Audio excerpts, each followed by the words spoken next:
Hello ladies and gentlemen, and welcome back to the channel. If you recall, just a few weeks ago, Lilith said that they were going to be implementing very specific combo and smite accessories and formations into the game. Well, we got Delta formation, and now here we have the Pincer formation, which is the smite increase formation. And ladies and gentlemen, all hail your Liu Che overlords.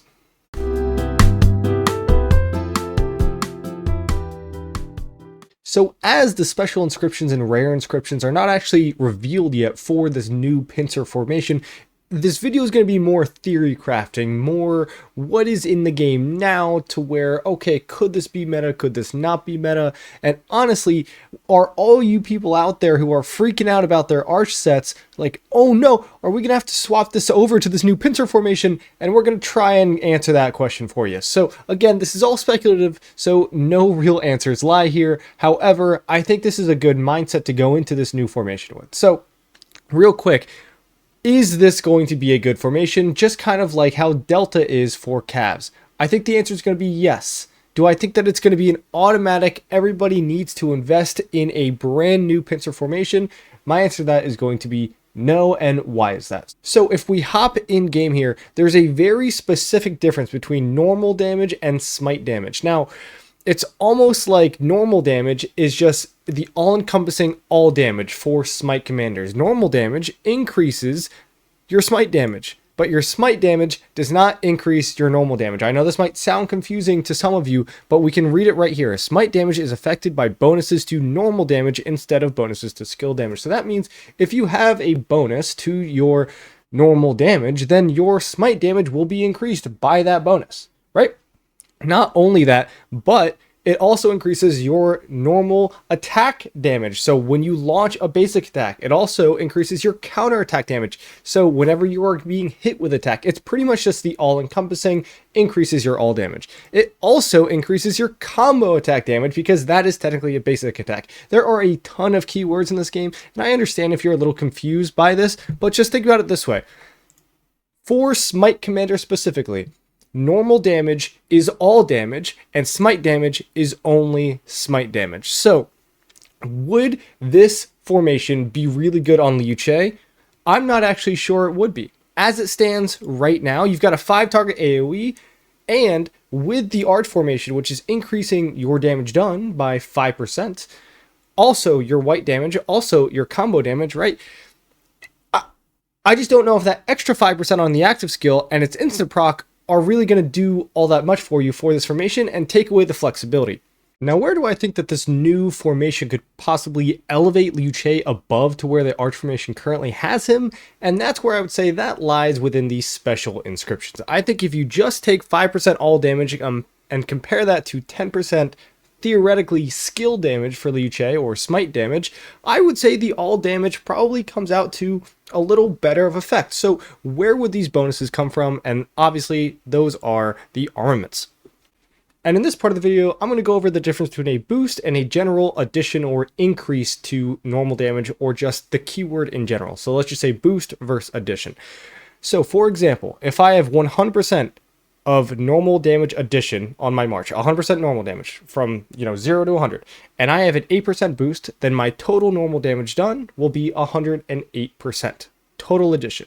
However, if I have 200% total normal damage percentage and I have an 8% boost, then now that will convert my total normal damage amplifications to 216%, right? That 8% is a multiplicative factor, not an additive factor. So with that said, why is this important?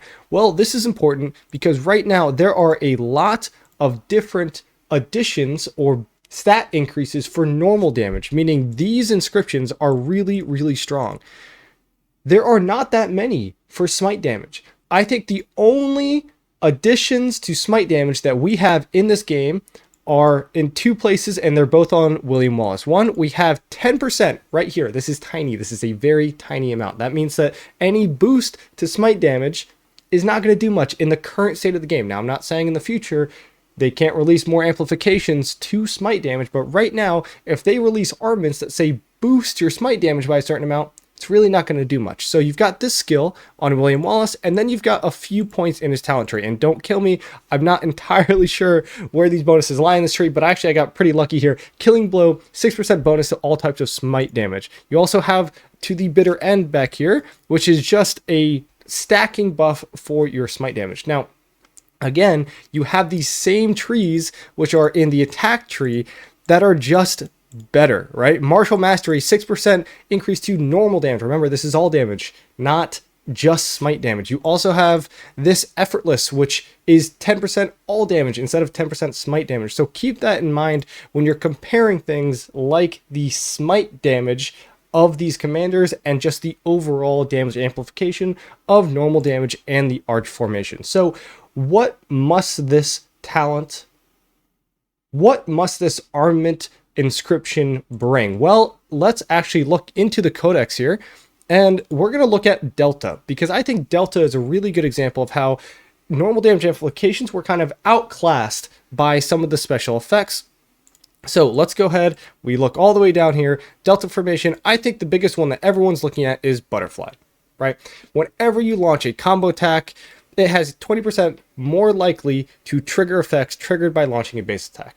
So if they put something on this relative power level, let's just say, for example, whenever you hit an enemy with smite damage, it reduces all of their rage by 100. Well, if you have a 5 target AoE, you're doing 500 reduction of rage, and then also you have the addition of the smite tree. So this is why I kind of thought of this, but you have the addition of the smite tree, which then reduces the rage by another 45. So you're looking at 145 rage reduction on 5 targets, right? Like, that's crazy. That is a situation where I think, yes, okay, this new formation could be really good. I think if they release it and they just do boost to smite damage, it's going to be lackluster, and that's where I think the arch formation will actually still be the better formation. So I'm kind of hoping that doesn't happen. But let's go over this next thing, and that is garrisons. A lot of people are worried that, okay, well, I just invested, me too. Don't worry, I am worried that I'm going to have to completely change all of this over to the new formation, but I don't think that's going to happen, and that's because of the conversation that we had earlier. Remember, smite damage would only increase the active skill. So let's go ahead, let's look at Gorgo, right? Gorgo's not going away anytime soon. They are going to release a new infantry garrison soon, but Gorgo will be the primary, right? She's just too strong, right? So you've got the smite damage active skill, which is awesome, but then you've got a normal damage increase, right? So increased by bonuses and boost to normal damage even more. You also have another normal damage increase here, and then I believe you have another normal damage increase. Yeah, so you've got like an absolute ton of normal damage increase on Gorgo, so that boost to normal damage on all the special inscriptions is really strong. But what else does the boost to normal damage do? Well, they increase your normal attack and they increase your counter attack.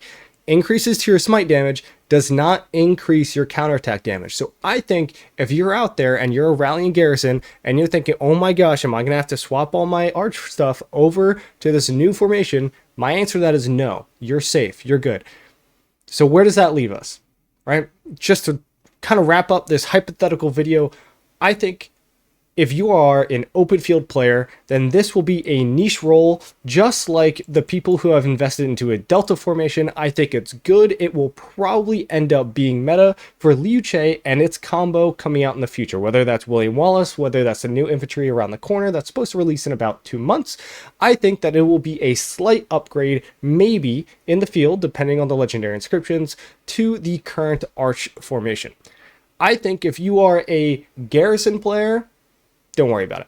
Like, just don't worry about it. You need that counterattack damage. Trust me, you guys know what I'm talking about. You get swarmed all the time. You're going to need that counterattack damage on your flag or on your rally. So you're good on that front. All right.